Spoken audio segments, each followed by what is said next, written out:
Welcome, welcome. Okay, we have made it to page 83 in the physical book, Kennedy and Trump. We're going to continue on looking at the Kennedy and Trump book, reading through it. Keep going. You never know what we will find. The global distribution any day now. I'm just waiting for it to get approved, and then that will be approved. So it'll be on Amazon and all the major publishers worldwide distribution. If you have not ordered the book, or if you want to know where to go to find it, just go to kennedy&trump.com. That's Kennedy and Trump.com. And once you get there, you can just browse around here. If you just want to download the free PDF, you can do that by just clicking on where it says book by Greg Fernandez Jr. or to read more. When you scroll down, you also have the option to purchase the book directly from Lulu. You can download it for free right there. And then, of course, very soon should be available on Amazon. Not sure about Barnes and Noble, but at least on Amazon.com. And then the story continues. If you want to get a glimpse of what I'm going to be writing for part 2, which will not be out for another 4 years, because I'm going to release that. I'm going to basically cover the next 4 years of the MAGA and MAHA movement. So that's what you'll have here. But I will be periodically adding to this blog here. So if you do want to get a little insight on what book 2 will be about, it will be right there. Just a few other things to cover. As you scroll down here, you can follow along, obviously, with the book reading series. We're on episode number 11. I am posting it. I'm way behind, as you can see, but there will be an audio version, and that will be posted directly here too. So I'm kind of editing those down, and so I only have episode 1 and 2 so far, but that is, you can find, this is the Spotify link. These are Spotify audio, so you can find that there for the new podcast. Kennedy and Trump Saga, the clip-umentary, if you just want to watch small little clips of Kennedy and Trump over the past, and then, of course, what they're going through now. Then we have the Kennedy and Trump podcast, which I will periodically add more to. We're at 141 shows on that. So if you want to go back and review some of those amazing moments. And then, of course, the clips of Kennedy and Trump. Those short little clips are all there. And if you're interested in other books by me, by Greg Fernandez Jr., you will find all of that here. Click on any of the photos, click on some of the links, and everything is free, a free PDF download. And then, of course, I am working on the next book, Shadows of Light. So that one will be out very soon. My good friend Crip Rick is going to do one final last proofreading, since I've already had Catherine do about 5 or 6 of them. So she's been an amazing help, my editor, Catherine Michelle. And so Crip Rick I sent him a copy. He's going to look it over too. And then I'll probably read through it one more time. And then hopefully that one will be published here within another couple weeks or month or so. And then, of course, I got the COVID book that definitely want to try to get that out by Christmas, before Thanksgiving, if I can. So that's all in the works. All right. So those are the main things I wanted to cover before we jump right into the actual reading, which is what we are going to do next. And again, all free PDF downloads, always available at any time. And I just want to thank everybody for their support. Anyone who cares, anyone who believes not only in the truth movement, maybe what we would call the truth movement, what I used to call the truth movement, or used to be a part of the truth movement, but the real truth movement.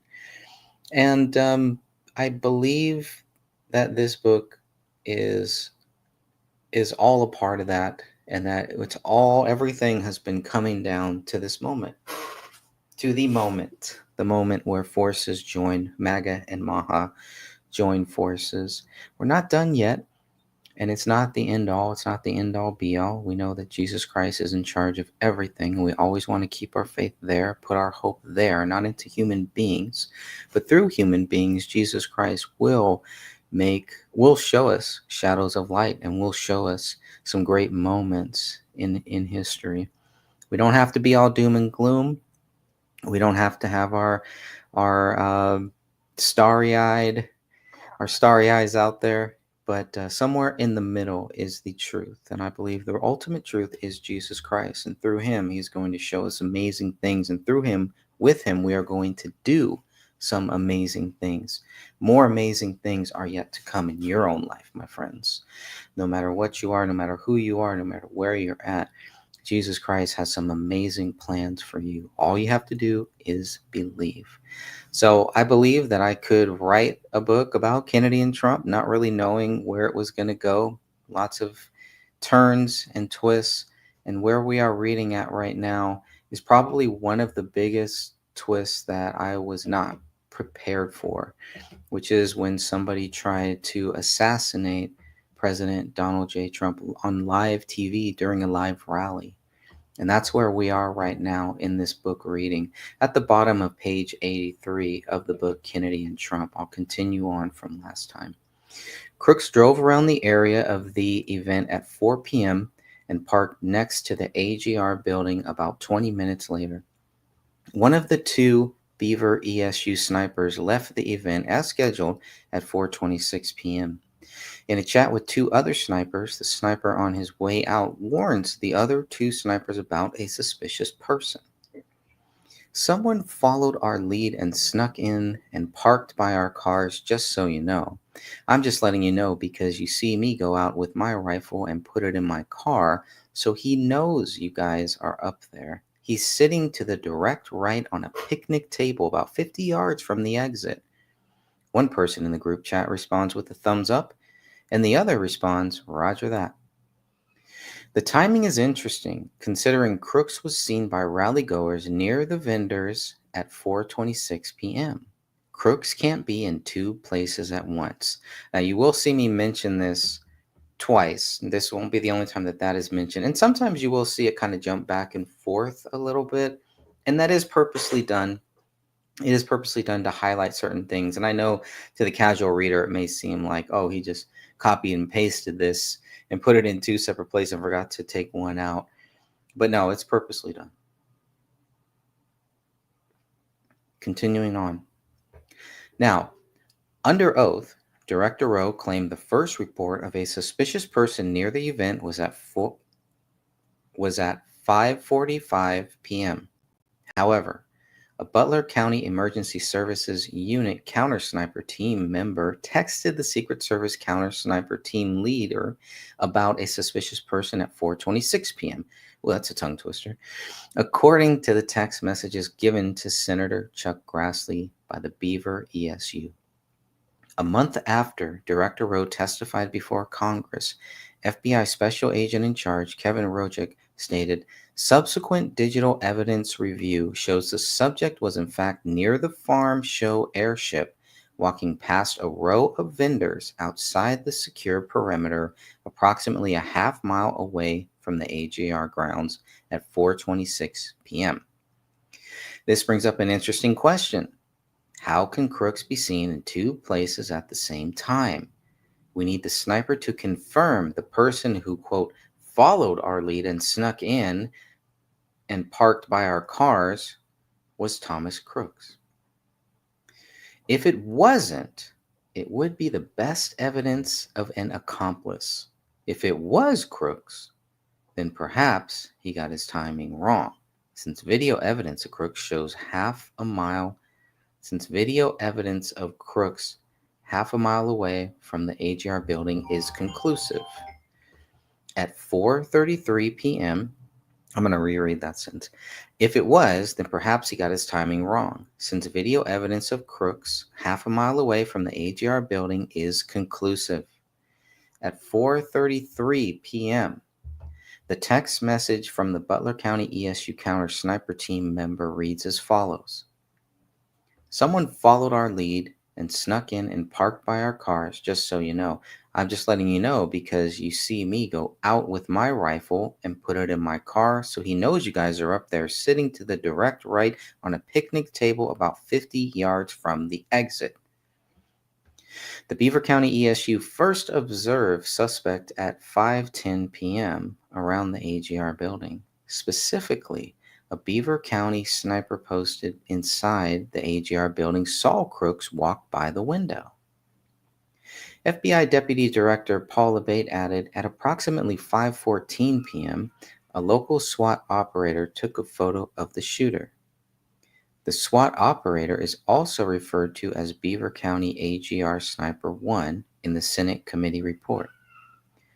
The sniper took a photo of Crooks using his cell phone. Who was he talking to? The reason the sniper took the photo was because he felt there was something off about the person. At 5:28 p.m., a photo of the bike next to a tree was taken. Remember, this bike was not previously there at 4:26 when Crooks was first spotted near the AGR building. President Trump's motorcade pulled into the fairgrounds at 5:30 p.m. Trump then met with a select group of supporters backstage. At the same time, Crooks is seen with a rangefinder scoping out the area. At 5:32 p.m., Sniper 1 in the AGR building was close enough to see Crooks looking at phone, news feeds, and rangefinder confirmed through monoculars. The same sniper sent the following text message to his team at 5:38 p.m. Kid learning around building we are in. It's possible the sniper meant to write leaning instead of learning, but that hasn't been verified. The sniper's text continued. AGR, I believe it is. I did see him with a rangefinder looking towards stage, FYI. If you want to notify SS snipers to look out. I lost sight of him. Also a bike with a backpack sitting next to it in rear of building that was not seen earlier. So far, we have two modes of transportation possibly connected to Crooks. What happened to the bike? Was it ever swabbed for DNA evidence? Was the backpack next to the bike tied to Crooks?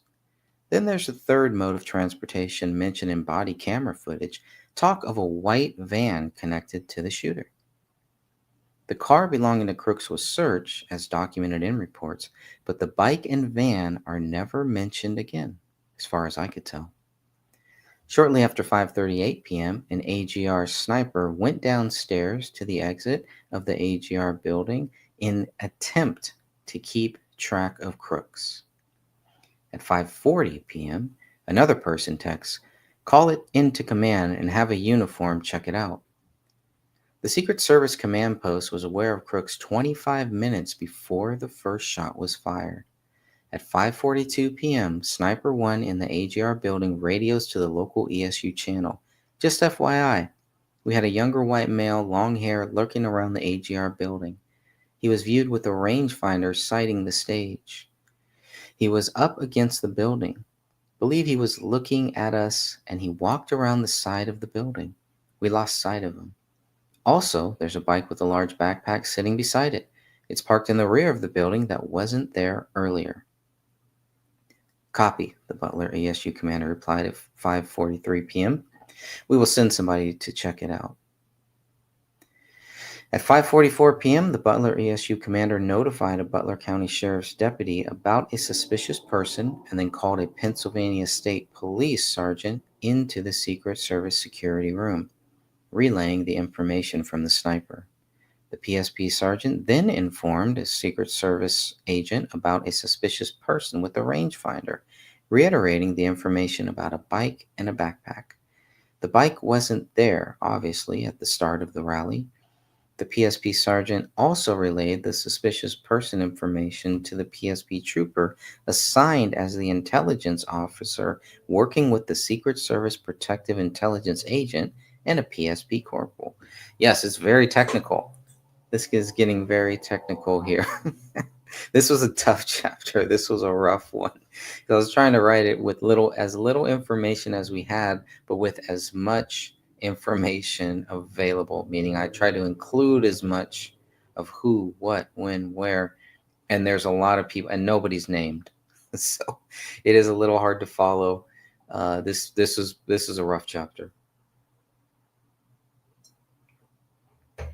At 5:45 p.m., according to Senator Chuck Grassley's website, a Beaver County sniper sends photos of Crooks to the Beaver County ESU group chat. Beaver law enforcement recommends they alert command. The text message from IN reads, "If you want to send this to whoever at command if you have cell phone." cell number. At the same time, the Butler ESU sniper team leader relayed the information to the Secret Service counter sniper team via text message. At 5:48 p.m., the Pennsylvania State Police Sergeant shared photos of Crooks with the Secret Service CUAS advance agent. In the Beaver County ESU group chat at 5:51 p.m., according to screenshots, S responds with sent. P, another person in the group text, replies, "They're asking for a direction of travel." N replies, "Not sure. He was up against the building. If I had to guess, towards the back, away from the event." And if you think it's rough reading it in this book, imagine what it was like trying to go through all of these documents and make some type of sense out of this. Not an easy task. At 5:52 p.m., the text message reads, "That bike was not there when I pulled out. Maybe have them check that car." This is the same time the Secret Service counter sniper team leader emailed his team of snipers informing them about the suspicious person with the rangefinder near the AGR building. Also at 5:52 p.m., the CUAS advance agent sent photos and a description of Crooks to a Secret Service counter sniper team agent. The advance agent and a Secret Service protective intelligence agent then allegedly engaged in the on-the-ground effort to locate the individual. However, some of the Secret Service personnel interviewed by Congress stated they weren't aware the two Secret Service agents participated in the search for the suspicious person. The Secret Service site agent and the counter sniper team leader said they were not aware either. In fact, some of the Secret Service leadership at the event were not aware of the search for Crooks until after shots were fired. Stopping here for just a moment, this reminds me a little bit of JFK's murder, what happened there, where there were people posing as Secret Service agents who may not have been. I don't know. It's a wild thing. I'm looking forward to reading. There's a book called Butler. I don't know if it's out yet, but I'm looking forward to reading that and to reading some other books about what we know. But the main thing that I'm really concerned is with everything else going on with the Trump administration, that this assassination attempt and the investigation is kind of taking a backseat. But there's so much going on. There's so many things that they're looking into that it's impossible for the Trump administration to focus on everything. Right now, they've got to do some house cleaning. Right now, they've got to do some major cleaning. And then after, in the next 2 years, I believe in 2026, after the election in 2026, in the midterms, I think we'll see a lot more personal investigations, meaning a lot more stuff that maybe may not be that important to Trump right now, but kind of those things that he wants to get some closure on. And this will be one of those things. Was it really Crooks acting by himself? I don't believe it, but everyone's entitled to believe whatever they want. Okay, let's see. So just a miscommunication. Two Secret Service agents that were participating in looking for a suspicious person. Secret Service agents that didn't even know that there were two of their own agents looking into this. And the leadership didn't even know about any of this, didn't know about there was any type of search for Crooks until after shots were fired. So at 5:53 p.m., the Secret Service counter sniper team leader sent a text to his team explaining local law enforcement was looking for a suspicious person outside the perimeter lurking around the AGR building. Director Rose stated Secret Service personnel were operating with the knowledge that local law enforcement officers were working on an issue of a suspicious person, of a suspicious individual. Crooks was seen with a backpack near the AGR building at 5:56 p.m. Now remember, this is important because that backpack, there was a backpack with a bike. So where this bike come out? This bike came out of nowhere. So even if you discount the thing about there was a van, there was a white van, even if you just have the bike with the backpack and you have Crooks with his car, it's more evidence that this was not just Crooks. That bike, and if the backpack is tied to it, may end up being a big smoking gun, as it should be. And it's interesting, I'm not hearing a whole lot of talk about that bike. At 6 p.m., Lee Greenwood sings God Bless the USA as President Trump is seen waving to the crowd, making his way to the stage. According to FBI Deputy Director Abate, officers lost sight of the suspect from approximately 6:02 p.m. to 6:08 p.m., but continued to communicate with each other in an attempt to locate him. At 6:03 p.m., the music ended and President Trump walked to the podium to begin his speech. He stopped for a moment as the crowd chants USA. This continued for half a minute. "This is a big crowd," Trump began. "This is a big, big, beautiful crowd. I wish the fake news back there would show it. I wish they'd spin their cameras and show it because nobody would believe it. The other day, Biden was saying, I get big crowds, meaning him. He gets big crowds. He doesn't know what a big crowd is. Trump said the country was going to hell under Biden and Harris. Our country's been stolen from us. You see that," said Trump. The first 2 minutes of the speech were focused on the past, winning the presidency in 2016, cheated out of a second term due to a rigged deal, and watching crowds of people desperate to have rallies, desperate to have anything to take back our country. At 6:05 p.m., according to the after-action report, Crooks was seen at picnic tables and moving in the direction of Sheets. He had a backpack communicated by censored via radio. Butler Sniper stayed in place at original position. Here's where the timelines get a little confusing. How was Crooks seen at the picnic table at 6:05 p.m. when an FBI agent confirmed the suspect's movements across multiple AGR building roofs between 6:05 and 6:08 p.m.? Also at 6:05 p.m., according to official reports, Secret Service counter snipers in the Hercules 1 post to the left of Trump and furthest from the AGR building could have had a direct line of sight to Crooks for at least part of his movements across the roofs. During the Senate investigation, the Secret Service counter sniper team leader agreed, stating, "From our position, you should have line of sight, yes."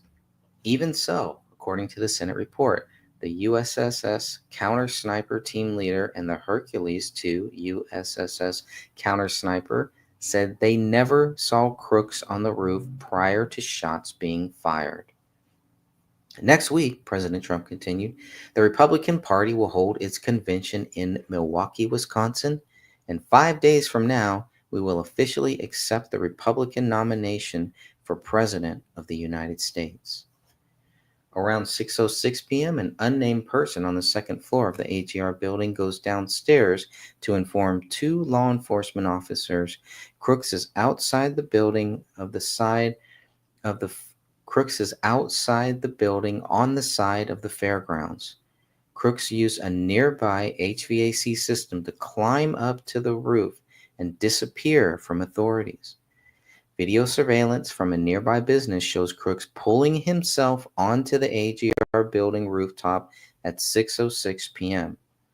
Subsequent to visiting the crime scene a few weeks after the incident, Congressman Higgins noted Crooks had excellent concealment from the Northern Counter Sniper team due to the foliage branches of two trees. Crooks's firing position did not offer excellent concealment from the Southern Sniper team lead. However, it should be noted that the would-be assassin perfectly positioned himself to minimize the threat of counterfire from the ground or the USSS counter sniper teams. Crooks's firing position was also several feet back from the actual peak of the AGR rooftop. By choosing this position, Crooks effectively minimized the skyline profile of his head and upper body. "We had the strongest border ever in recorded history," Trump told the crowd moments before the life-saving chart was seen on the big projector screen. In fact, if they could ever put up a chart, I don't know if they can do it. Do you guys have access to that chart that I love so much? Take a look at that chart. Take a look at the arrow on the bottom. See the big red arrow, right? So that's when I left office. That was the lowest point, and that comes right from the government services, comes right out of Border Patrol. Take a look at that. So that arrow is the lowest amount of illegal immigration ever in recorded history into our country. And then the worst president in the history of our country took over, and look what happened to our country. At 6:08 p.m., Crooks is seen by law enforcement on the roof. At approximately 6:11 p.m., said FBI Deputy Director Abate, a local police officer was lifted to the roof by another officer, saw the shooter, and radioed that he was armed with a long gun. Senator Ron Johnson asked Director Rowe if there were explicit instructions provided to cover the roof of the AGR building. Rowe's answer was brief. It's my understanding what was communicated is that the locals had a plan and that they had been there before. This was a failure, Rowe added. We should have had better protection for the protectee. We should have had better coverage on that roof line. We should have had at least some other set of eyes from the Secret Service point of view covering that. That building was very close to that outer perimeter, and we should have had more of a presence. According to Senator Hawley, it was also the lead site agent's job to make sure that the line of sight for where Trump was clear, that the agents could see all angles, and she didn't do that. In fact, I'm told that the line of sight was obstructed, which means that agents from different angles couldn't really see potential dangers to Trump. Secret Service counter snipers at the rally did not have radio communication with local CS folks that were providing support. Rowe also confirmed Secret Service agents identified line of sight concerns at high grounds. Still, somehow, Crooks was able to make his way onto a rooftop and fire 8 shots before being killed. Of note is this was the first time Secret Service counter snipers were deployed to support the former president's detail. So the only time Secret Service counter snipers were deployed to protect President Trump was the first time someone got close enough to shoot 8 rounds at him. Regarding the unsecured building, Director Rowe stated, seeing how close that site was to the stage, seeing where it was, it definitely raised a lot of questions in my mind that there should have been physical presence, if not on the roof, that there should have been better security to prevent anyone from getting up on that roof. Two snipers were in the area of the shooter. They were not perched outside of the building, but inside. The pictures Rowe showed the Senate, says Senator Johnson, the vantage point that local law enforcement have are completely false. You'd have to be leaning outside the window. They were actually concealed behind the window. Johnson accused Rowe of trying to pin the blame on local law enforcement when it was a failure of the Secret Service. And that's where I'm going to stop for today. It's a rough chapter. It's a tough chapter to read, rereading it and then reading it out loud too. But it's very important documented data that I pulled from so many different sources, so many different files, from interviews, from hearings, and this is the best that I could do to try to make some type of sense of it, put it into some type of a timeline. So I do apologize if it is a little bit rough, if the rating is a little bit rough, but it's very important stuff here. And I'd rather get it from them than kind of summarize it. The facts matter, the details matter. And so if it reads like a textbook, just know that was my intent. that was exactly what I wanted. And it may sound rough. It may be a rough chapter, a tough chapter to read, especially certain parts. But when you are a researcher and you're going back and you're doing your own research on this, maybe some of the data that I put in here may help you, especially that bike and the backpack and the fact that we are looking for an accomplice overseas with in relationship to Crooks's encrypted um, phones and emails or whatever he had, who he was talking to while he was there outside of the AGR building, how he knew the AGR building would be a great place, why he felt confident even though there were snipers and people inside of those buildings. I mean, this is where there were people literally inside of those buildings, law enforcement, snipers, and he felt comfortable going up onto the rooftop right on top of them.